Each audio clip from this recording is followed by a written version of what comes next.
En la conferencia de ayer hablamos de muchos asuntos que probablemente eran bastante nuevos para muchos de ustedes. Entre otros asuntos, hablamos del choque entre las dos ideologías en el mundo. Una impulsada, liderada por el catolicismo romano, y la otra impulsada, liderada por los que están esperando la venida del Señor y guardan los mandamientos de Dios. Mateo 24, 3, 4. Y estando él sentado en el monte de los olivos, los discípulos se le acercaron aparte diciendo: Dinos, ¿cuándo serán estas cosas y qué señal habrá de tu venida y del fin del siglo? Respondiendo Jesús les dijo: Mirad que nadie os engañe. Ese es un texto muy triste. El engaño va a estar al orden del día. Y el otro problema es que también los escogidos pueden ser engañados. Así que esta es una maraña muy intricada que Satanás ha puesto sobre este planeta. Apocalipsis 16:13 dice: y vi salir de la boca del dragón y de la boca de la bestia y de la boca del falso profeta 3 espíritus inmundos a manera de ranas. Ya hablamos de esto en una conferencia previa. Pues son espíritus de demonios y hacen señales, y ellos van a los reyes de la tierra en todo el mundo para reunirlos a la batalla de aquel gran día del Dios Todopoderoso. Versículo 14. Fuerzas demoníacas que obran entre los hombres para engañarlos. Y la única salvaguardia que tenemos contra todo esto se encuentra en la palabra de Dios. Mateo 24, 24, porque se levantarán falsos cristos y falsos profetas y harán grandes señales y prodigios, de tal manera que engañarán, si fuere posible, aún a los escogidos. Así que señas y milagros van a estar a la orden del día. ¿Y cómo se puede prevenir que no se lo engañe y que no se engañe a otros? ¿Quiénes son los escogidos? Obviamente ellos son los que han hecho la palabra de Dios su fundamento y fortaleza. Ayer hablamos sobre la profecía de los 2300 días y vimos que Satanás ha odiado la primera parte de esta profecía y que él odia la parte final de esta profecía con la misma intensidad, porque él vio que el final de esta profecía revela a un pueblo que representará, hablará por Jesucristo y por su justicia. Y vimos que Roma ha reemitido el desafío, y yo estoy contento de saber que el desafío permanece en su sitio de internet, así que ustedes lo pueden ir a leer directamente si desean.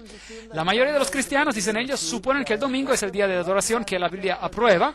La Iglesia Católica Romana protesta que es ella que transfirió la adoración cristiana del día sábado bíblico, es decir, el día sábado al domingo, y que tratar de argumentar que el cambio se hizo en la Biblia es algo deshonesto y una denegación de la autoridad católica.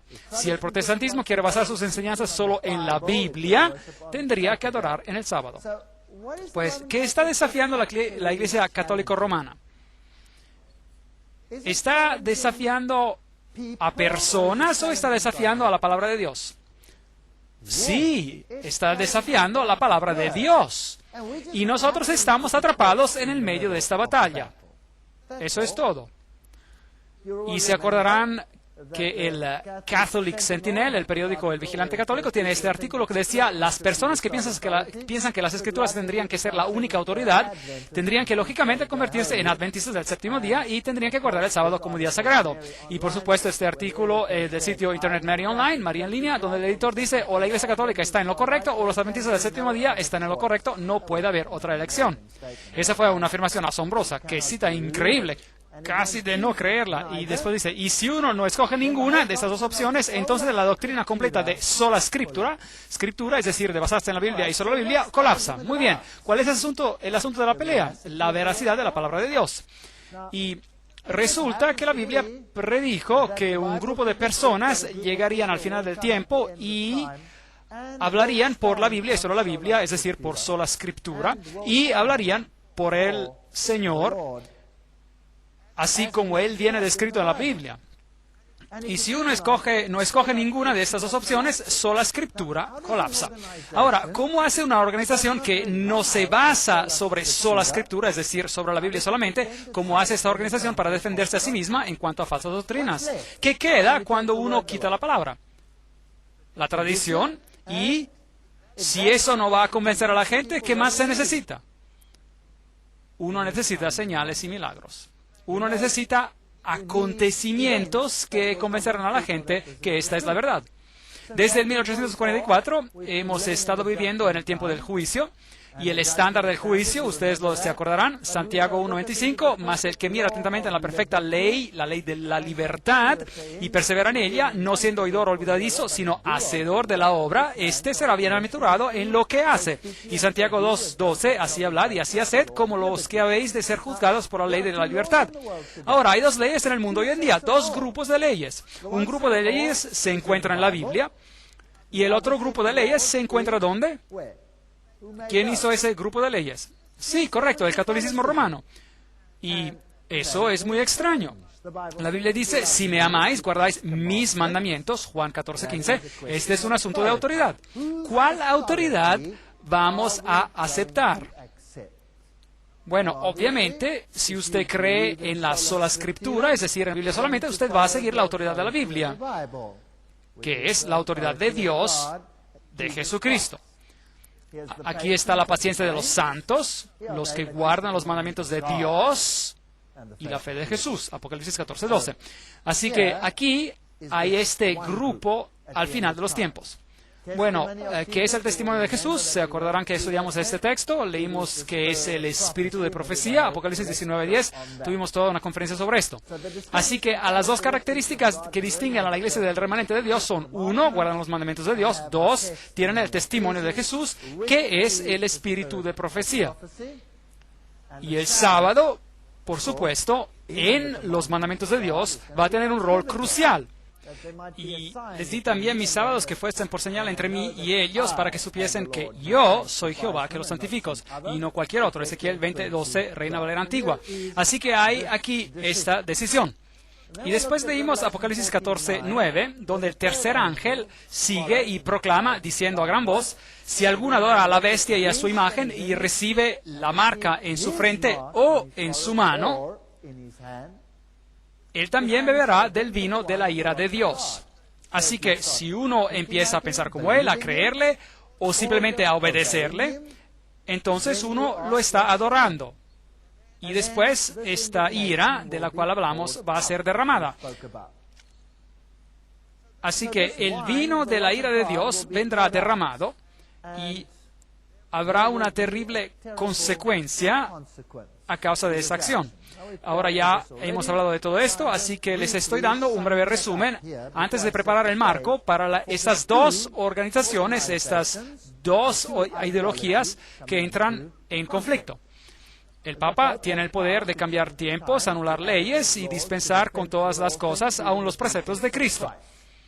Este es una de sus epístolas decretales y obviamente si uno cree solamente en la Biblia, es decir, en sola escritura, uno dirá que eso es presunción, que eso no es bíblico. Por supuesto, la Iglesia Católica alega que el cambio fue su acción y el acto es una marca de su poder eclesiástico y autoridad en asuntos religiosos. Así que ellos dicen, nosotros lo cambiamos. El domingo es nuestra marca de autoridad. Así que el conflicto entre el sábado y el domingo es el punto en cuestión. Y como hemos dicho, no es el asunto del día, más bien es la autoridad de Dios que se pone en duda. O es la Biblia solamente, es decir, solo la Escritura, o es la palabra de otro sistema, es decir, el catolicismo. La Iglesia es superior a la Biblia. Así que el ataque es en contra de Dios y en contra de su palabra. Y no tenemos que ver este ataque como un ataque personal, Este es un ataque en contra de Dios. ¿Y quién odia el diablo más que todos en el universo? A Cristo. Ese es un ataque en contra de Jesucristo y nadie más. Ese es el asalto violento total en contra de Él. Y esta transferencia de la observación del sábado es la prueba de este hecho. Así que echemos un vistazo a la definición de la verdad. La ley es verdad, Salmo 119, 142. Tu justicia es justicia eterna y tu ley la verdad. Muy bien, Salmo 119, 151. Cercano estás tú, oh Jehová, y todos tus mandamientos son verdad. Y también la palabra es verdad, Juan 17, 17. santifícalos en tu verdad. Tu palabra es verdad. Aquí ven la otra definición. Y después, Jesús es la verdad. Juan 14:16. 14:6 dice, Jesús le dijo, yo soy el camino y la verdad y la vida. Nadie viene al Padre sino por mí. Esa es la doctrina bíblica. Y no se puede comprometer. Si uno cree solo en sola escritura, es decir, solo en la Biblia, no se puede comprometer. ¿Qué nos dice el catecismo jesuita, que representa el otro lado del asunto? Pregunta, ¿qué tal si las Sagradas Escrituras comandan una cosa y el Papa otra contraria a esta? Respuesta, las Sagradas Escrituras deben ser echadas a un lado. Tenemos dos grupos de normas en el mundo. ¿Quién es el Papa? Él es el vicario de Cristo, Rey de Reyes, Señores de Señores, y hay solo un asiento de juez que pertenece a Dios y al Papa. Bueno, lamento decir que este Dios no es mi Dios, porque mi Dios ha dicho, yo no cambio. Jesucristo es el mismo ayer, hoy y para siempre. Para siempre. Él no va a cambiar. Y definitivamente, y Él no va a permitir a su vicario a que deje las Escrituras a un lado. ¿Permitiría acaso Él algo así? Yo tengo mis dudas. Y sea que nos guste o no nos guste, todo el mundo se encuentra o de un lado o del otro lado sobre este asunto. Ahora, acuérdense de que María es la mediatrix, la mediadora en el catolicismo. 1854, el Papa declaró a María Inmaculada.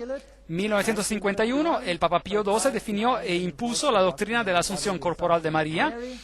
Y la doctrina básicamente dice que el pecador que se aventura a ir directamente a Cristo llega con temor y aprensión de su ira.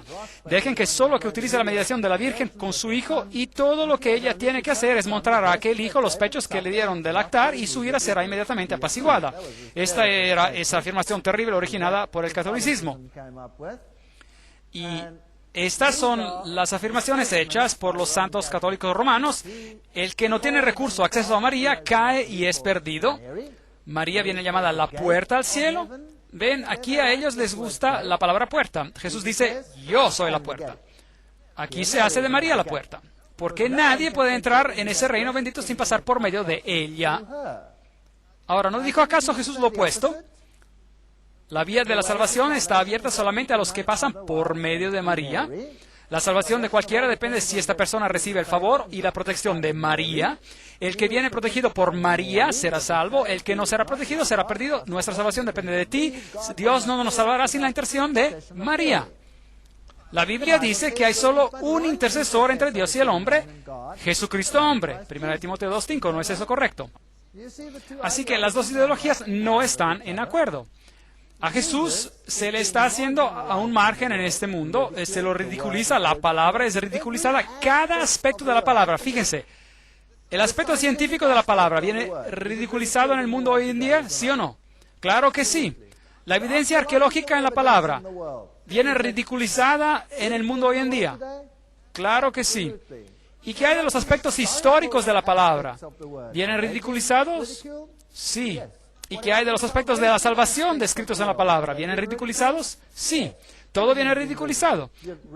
De hecho, lo están haciendo lo más duro posible para que alguien diga sola escritura, solo la Biblia, y que no sea denigrado a la par de un lunático. ¿Es eso correcto? Si uno dice, Dios lo creó en 6 días, está loco. ¿No es eso lo que ellos dicen? Créanme, ellos lo dicen. Jesucristo, claro y simple. Bueno, María es un asunto totalmente diferente. Es interesante ver que ella tiene todos esos martillos y esas cosas a su alrededor, todos esos símbolos masónicos, mientras que en la más bendita Virgen, la Iglesia ya ha alcanzado esa perfección por la cual ella existe sin mancha o arruga. Los fieles aún luchan para vencer el pecado y aumentar en santidad. Y es así que ellos vuelven sus ojos hacia María. En ella, la Iglesia ya es totalmente santa. Esta no es una fuente cualquiera. Este es el Catecismo Oficial Católico Romano, artículo 829. Devoción a la bendita Virgen, artículo 971. Todas las generaciones me llamarán bendita. La devoción de la Iglesia a la bendita Virgen es parte integrante de la adoración cristiana. La Iglesia correctamente honra a la bendita Virgen con especial devoción. Desde los tiempos más antiguos, la bendita Virgen ha sido honrada con el título de Madre de Dios. ¿Y cuáles son estos tiempos más antiguos? Bueno, si este es un documento cristiano, ¿no tendrían que decir, por lo menos, desde la era cristiana? ¿Sí o no? No, esto viene de los tiempos más antiguos. Así que, ¿a quién están ellos verdaderamente honrando? A Isis, o Diana, o como quiera que ustedes la quieran llamar. Y hacia la protección de María van los fieles, van en todos sus peligros y necesidades, así que ellos van a María. Esta devoción muy especial se diferencia de manera esencial de la adoración que se da a la palabra encarnada e igualmente al Padre y al Espíritu Santo, y alimenta grandemente esta adoración. Las fiestas litúrgicas dedicadas a la Madre de Dios y a la oración mariana, como el rosario, que es la esencia de todo el Evangelio, expresan esta devoción a la Virgen María. Y esto no ha sido reescrito, yo lo he escaneado del catecismo. Y es exactamente lo que el catecismo dice. Mientras tanto, la Madre de Jesús, en la gloria que ella posee en el cuerpo y en alma en el cielo, es la imagen y el comienzo de la Iglesia. Yo creía que la Iglesia era el cuerpo de Cristo. ¿No es eso lo que la Biblia dice? La Iglesia, como será perfeccionada en el mundo venidero, de la misma manera ella resplandece en la tierra hasta el día que el Señor regresará, una señal de una esperanza cierta y ánimo para el pueblo de Dios peregrino. Hay dos esperanzas aquí. Así que el Papa oficialmente honra a María en este asunto. Los protestantes dicen, María en contra. Pero ¿qué hacen ellos? Ellos obedecen al decreto papal, así que ¿a quién están ellos realmente obedeciendo? ¿A Jesucristo o a la deidad de ellos? Por todos lados en el mundo se erigen estatuas gigantes de María. 500,000 de peregrinos esperarán por la Madonna, la Virgen, como creer en milagros. Y hay santuarios marianos por todo el mundo. Este aquí está en Austria. Y si ustedes lo visitan y verán todas estas cosas que juegan por allí, muletas y otras cosas de personas que supuestamente han sido sanadas por María. Este pobre hombre católico aquí acaba de dar su confesión en este santuario mariano y aquí él dice, María hat geholfen, María ha ayudado. Y dependiendo de cuántos pecados él tiene, hay varias cruces en esta pequeña iglesia. Y uno toma una de estas y después cumple con su penitencia de esta manera. Así que si uno ha cometido un pecado pequeño, uno toma una pequeña cruz y camina por una o dos veces alrededor de la iglesia. Y si uno ha cometido un pecado grande, uno agarra una cruz y camina 15 veces alrededor de la iglesia. ¿Es eso bíblico? No, no es bíblico. Pero el movimiento mariano es increíblemente potente. Este hombre aquí es San Maximilian María Kolbe. Él es el fundador de los Caballeros de la Inmaculada. Y su blanco, el blanco de ese sacerdocio, es de llevar adelante la causa de María. Aquí hay una historia fascinante sobre las visiones de María y lo que ella ha logrado. La mujer, Eva, jugó un rol decisivo en la caída de la humanidad por medio de su desobediencia a Dios y el deseo de exaltarse a sí misma. La mujer María juega un rol decisivo en la salvación de la humanidad por medio de su obediencia a Dios. ¿No pone esto acaso al Evangelio al revés? El Papa Pablo VI, en su encíclica de 1967, Signum Magnum, identificó a la señora de Fátima como a la representación bíblica de la mujer vestida con el sol. Muy bien. Aquí es donde el conflicto empezó a verse. María dice, en una visión de Fátima, ella dice, yo soy la Virgen del Apocalipsis. Ahora, ese es un lado del asunto, pero nosotros vimos que la Virgen del Apocalipsis es ¿quién? ¿Es quién? La Iglesia. La Iglesia que guarda los mandamientos de Dios y tiene el testimonio de Jesús. Las dos opciones no pueden estar en lo correcto, absolutamente no. Apocalipsis 14:6, vi volar por en medio del cielo a otro ángel que tenía el Evangelio eterno para predicarlo a los moradores de la tierra, a toda nación, tribu, lengua y pueblo. Va a haber un pueblo que representará a Jesucristo y diciendo a gran voz, temed a Dios y dadle gloria. A Él, masculino. Porque la hora del juicio, de su juicio ha llegado y adorad a aquel que hizo el cielo y la tierra, el mar y las fuentes de las aguas. Así que esta organización dice, Dios es el creador. La Iglesia Católica dice, el Génesis es sin sentido. y es oficial. La Iglesia Católica ha oficialmente renunciado a la interpretación literal de la creación, según el Génesis, como algo totalmente sin sentido. Aquí el pensamiento del Vaticano se desarrolla. Este era el periódico Time. El Papa da su bendición a la selección natural, a pesar de que el alma del hombre permanece más allá del alcance de la ciencia. Dos ideologías. Una que dice Dios y la otra que dice eso no tiene sentido. ¿Qué hace eso a la palabra de Dios? Él está diciendo la palabra de Dios es totalmente sin sentido. Bueno, Papst Johannes Paul II und die Bibel hat doch nicht recht. Y a pesar de todo, la Biblia está mal, dice él. Y así dice él en el periódico Osservatore Romano, que es el portavoz oficial de la Iglesia Católica Romana. Él dice que el darwinismo es correcto y la Biblia está mal. Aquí en el periódico Elm Street Journal, ellos tienen una entrevista con un jesuita llamado Consolmaño, a quien le gusta indicar que el creacionismo es una herejía protestante del siglo XIX. ¿No es eso interesante? Los padres tempranos de la Iglesia eran lo suficientemente sabios como para no interpretar la Biblia de esa manera. Los jesuitas adquirieron su primer telescopio después de que Galileo publicó sus descubrimientos extraordinarios de que Júpiter tenía 4 lunas, etcétera, etcétera. Así que la Iglesia Católica Romana no cree en esto. Y aquí le preguntaron, ¿pero no son ustedes creacionistas? No, es una herejía protestante del siglo XIX. Ahora, yo quiero que ustedes reflexionen sobre esto. ¿Entendieron lo que quiso decir la cita? ¿Cuándo nació el protestantismo? En el siglo XVI, ¿correcto? Bien. ¿Y por qué esta es una herejía protestante del siglo XIX? ¿De cuándo hasta cuándo fue el siglo XIX? De 1800 hasta 1900, ¿correcto? ¿Y qué fecha hay que queda más o menos en la mitad? 1844, más o menos, ¿no creen? ¿Y por qué tendría que ser esta una herejía protestante del siglo XIX? Ese es un jesuita que está hablando.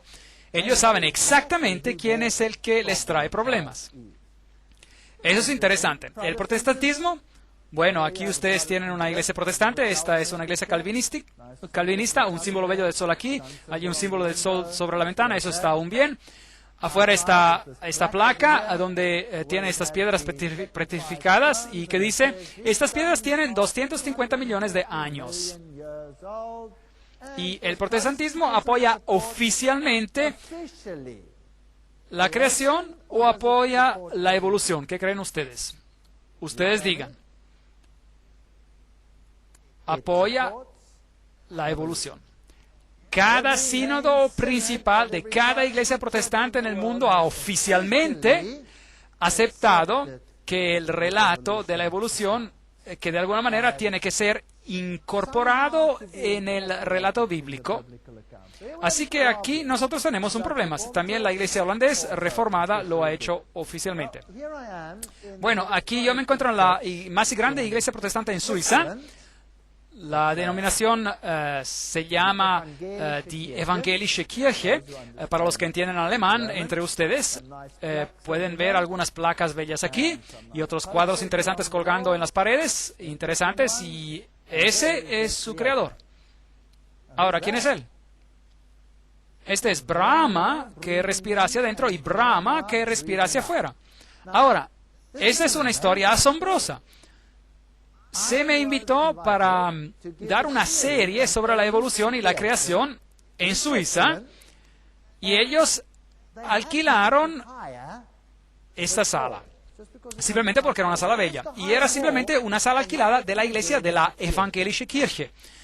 Y yo hablaría sobre la evolución y la creación, y distribuyeron los folletos y todos fueron invitados, y después, el día antes de que empezaran las conferencias, el pastor de esta iglesia vino a vernos y preguntó, bueno, ustedes saben, hasta ahora no se me había ocurrido, pero ¿qué van a decir ustedes? ¿Van a decir que Dios creó o van a apoyar a la evolución? ¿Qué van a hacer? Y yo dije, no, nosotros vamos a mostrar que Dios creó. Y él dijo, bueno, se acabó. Disculpen, pero yo ya no les puedo dar más la sala. Vamos a cancelar el alquiler de la sala. Y yo dije, bueno, eso es muy interesante, ¿ve? Porque nosotros tenemos un contrato y pagamos el alquiler de su sala de conferencias y hemos enviado miles de folletos que cuestan mucho dinero. ¿Y usted ahora va a cancelar la sala de conferencias? Bueno, si es así, usted va a tener problemas porque usted va a tener que reembolsar todos esos gastos y va a tener que organizar que todos los que han sido invitados puedan ir a otro sitio. Y eso es simplemente justo si usted va a cancelar la sala simplemente por eso. Así que ellos empezaron una discusión con mucho humo que salía de las cabezas y eventualmente ellos resolvieron el problema. Ellos dijeron, muy bien, ustedes se pueden quedar con la sala y ustedes pueden dar sus conferencias, pero antes de cada conferencia, ustedes tienen que anunciar que la organización a la cual esta sala pertenece, la Evangelische Kirche, se distancia oficialmente del relato de la creación. Así que yo dije, con gusto. Y antes de cada conferencia yo dije, me gustaría decirles que la organización, la Evangelische Kirche, se distancia oficialmente del relato sobre el creacionismo.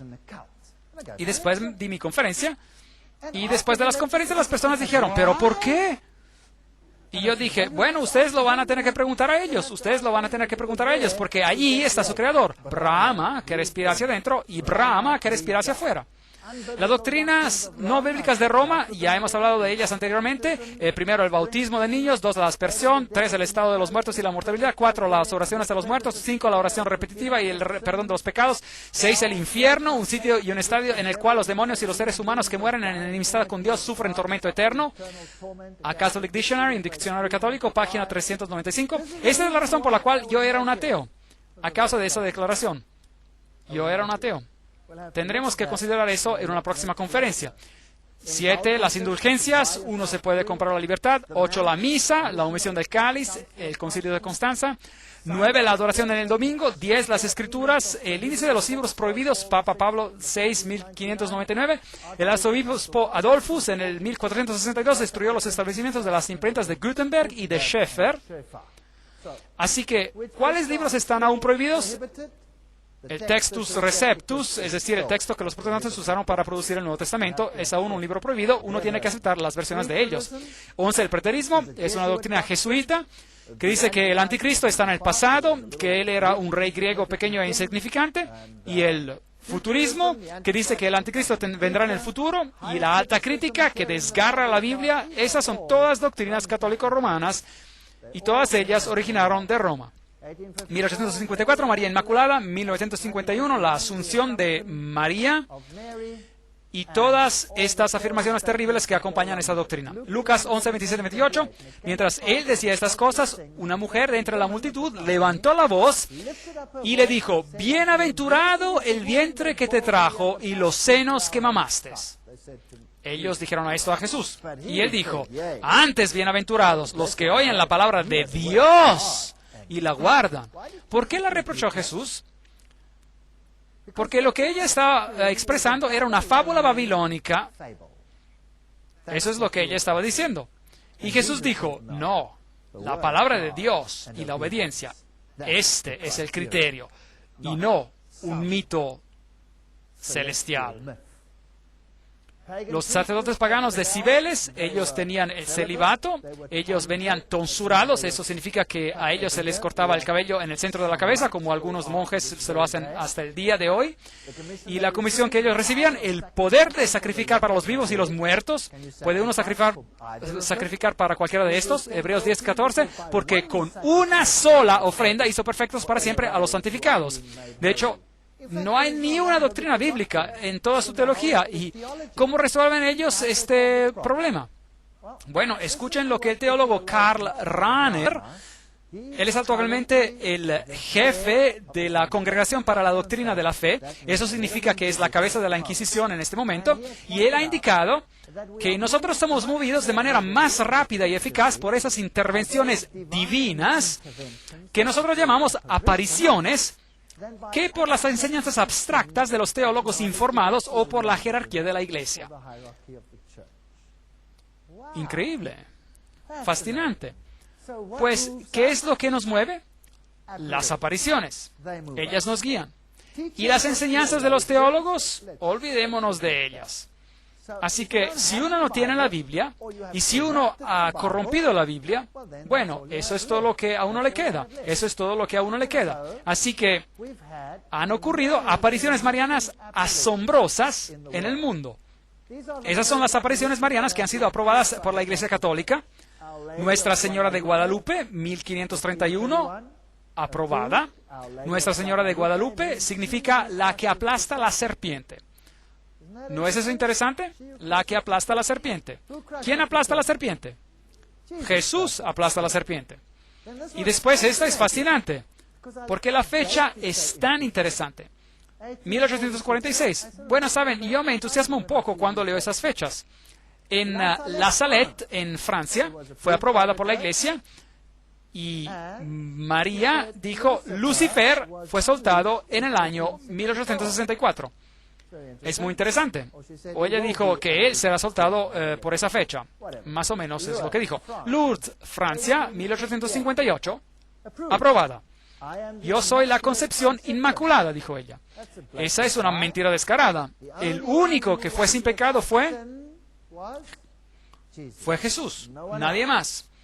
La Biblia dice, ella fue una mujer bajo la ley. Y eso significa que ella estaba bajo la misma condenación de la ley como cualquier otra persona. Ella era pecadora. Pero su hijo no lo era. Y después tenemos a Pontmain, Francia, 1871, que ha sido también aprobada. Fátima, Portugal, 1917, ha sido también aprobada. María, que se llama a sí misma la Reina del Rosario. Y estos tres niños, Lucía, Francesco y Jacinta. Lucía vivió para ver el cumplimiento de todos los mensajes. Una señora muy, muy anciana. Y después la aparición en Bélgica, 1932-33, aprobada. Yo soy la Madre de Dios, la Reina del Cielo, oren siempre. Aquí tenemos a la diosa Isis, que viene restablecida. Y después tenemos a Garabandal, España, 1961, Akita, en Japón, 1973, aprobadas por el obispo local, Medjugorje, en la ex Yugoslavia, 1981, y hasta la fecha, ella es la reina de la paz. Ahora, estos son fenómenos interesantes. The Thunder of Justice, el trueno de la justicia, por los autores Ted y Maureen Flynn, dicen, Fátima fue la aparición más importante de la primera parte del siglo XX, y la aparición de Medjugorje está satisfaciendo las necesidades espirituales de esta generación. Interesante. En la última parte de este siglo. Su eminencia, Joseph Cardinal Ratzinger, ahora ustedes saben quién es él a esas alturas, él ha dicho en el reporte de Ratzinger, una de las señales de nuestros tiempos es que los anuncios de las apariciones marianas se están multiplicando alrededor del mundo. Así que si uno no tiene la Biblia, es mejor que tenga otra cosa.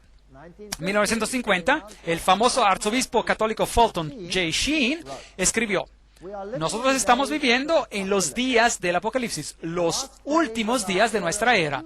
Las dos grandes fuerzas del cuerpo místico de Cristo y del cuerpo místico del anticristo están empezando a formar las líneas de guerra para la batalla catastrófica. Ahora, nosotros vimos a esta batalla ayer, de nuestro punto de vista, el punto de vista bíblico. Ahora vamos a considerar todo esto del punto de vista de quién. El punto de vista de ellos, de los católicos. Eso me parece justo. Uno tiene que poder escoger, ¿correcto? Uno tiene la libertad de elección, ¿correcto? Y hemos visto que hay en el relato bíblico de lo que va a suceder. La mujer en blanco, ella guarda los mandamientos de Dios y ella tiene el testimonio de Jesús. Y ella va a surgir después del 1844 y ella va a ser organizada y ella se va a oponer a todo lo que sucede en el mundo con el mensaje de los tres ángeles y el fuerte pregón. Eso es lo que estudiamos ayer en gran detalle. Ahora, ¿quién dice esa organización de la cual hablamos ayer, la Iglesia Adventista del Séptimo Día? ¿Quién dicen ellos ser el anticristo? El catolicismo. El catolicismo. ¿Quién decían los reformadores? ¿A quién apuntaban como el anticristo? Al catolicismo. Cada uno de ellos dijo lo mismo. ¿Por qué? Porque ellos cambiaron la palabra de Dios, el catolicismo. Ahora, ¿quién creen ustedes que ellos pensarán ser el anticristo? Obviamente, alguien más. Están empezando a formar sus líneas de guerra para la batalla catastrófica. Aquí viene una batalla, pero esta batalla es una en la cual nosotros somos atrapados en el medio. En realidad es una batalla en contra de Jesús y de su palabra. Y si yo veo esto, me apaciguo porque no tengo nada de qué preocuparme. Armagedón. Ahora, les estoy anunciando que este es el tiempo de la batalla decisiva. Eso es lo que María dijo. Así que nosotros dijimos, la Biblia nos enseña que por medio de las señales que hemos discutido, que estamos llegando al fin, hemos llegado a la línea de batalla. María dice, bueno, la supuesta María dice exactamente la misma cosa. Yo les estoy anunciando a ustedes que este es el tiempo de la batalla decisiva. El Papa Leo tuvo una visión de una confrontación entre Dios y Satanás. Al Papa Leo se le hizo entender que a Satanás se le daría 100 años para tratar de intentar destruir la iglesia. En la visión, Satanás escogió para sus 100 años el siglo XX. Eso es interesante. Él está lleno de actividad furiosa porque él sabe que su tiempo es corto. Ahora, si usted sabe algo sobre el ocultismo, ¿quién dicen ellos que Satanás es en realidad? ¿Quién dicen los ocultistas ser Satanás? Jehová, Miguel, Jesús es Satanás. Así que Cristo va a tener un conflicto con la Iglesia Católica, para decirlo en otras palabras, en el siglo XX. Interesante. Gracias. La Salette, Francia, ahora regresemos a 1896, aprobado. Lucifer fue soltado en el 1864. Ahora, aquí tienen la cita en el libro The Thunder of Justice, el trono de la justicia, por Ted y Maureen Flynn. Y de hecho, Malachi Martin escribió el prefacio de ese libro, y así que este no es simplemente un libro cualquiera. Así que la Iglesia Adventista del Séptimo Día fue oficialmente formada en el 1863. La Iglesia Adventista del Séptimo Día fue organizada en el 1863 con 3.500 miembros y con una media docena de conferencias locales y a cerca de 30 trabajadores ministeriales y un comité de 3 personas a nivel de la Conferencia General. Increíble. Eso es interesante. Ese es un hecho interesante. Ahora, miremos a lo que la Salette en Francia dijo sobre lo que sería el asunto. Eso sería interesante, ¿verdad? Bien. María dice, si mi pueblo no desea someterse, esta es la aparición de la Salette que está hablando, si mi pueblo no desea someterse, yo voy a ser forzada de soltar la mano de mi hijo. Esto es tan pesado y me abruma tanto que ya no puedo aferrar su mano. Yo he sufrido todo el tiempo por el resto de ustedes. Si no desean que mi hijo los abandone, yo tengo que tomar sobre mí misma la tarea de orar a esto continuamente. Y el resto de ustedes piensan que esto es de poca importancia. En vano ustedes orarán y en vano ustedes van a actuar. Ustedes nunca van a poder pagarme por las penas que yo he tomado por el resto de ustedes. Yo les di a ustedes 6 días para trabajar y guardé el 7º para mí misma. Y nadie desea dármelo, otorgármelo. Eso es lo que abruma tanto el brazo de mi hijo. Increíble. ¿Cuál era el asunto que la aparición de la Salette dijo sería el problema? El sábado. Pero ahora, ¿qué sábado? Si ustedes están del lado de los adventistas del séptimo día, ¿cuál es el sábado? El séptimo día sería el sábado, según la Biblia. Pero si usted está en el lado que supuestamente es de María, ¿qué día propagaría usted? Obviamente el domingo. Ahora, ¿no es interesante que la Salette dice, Satanás ha sido soltado ahora? ¿Y este es un asunto? ¿Qué opinan sobre esto? ¿Es interesante o pura coincidencia o lo que sea?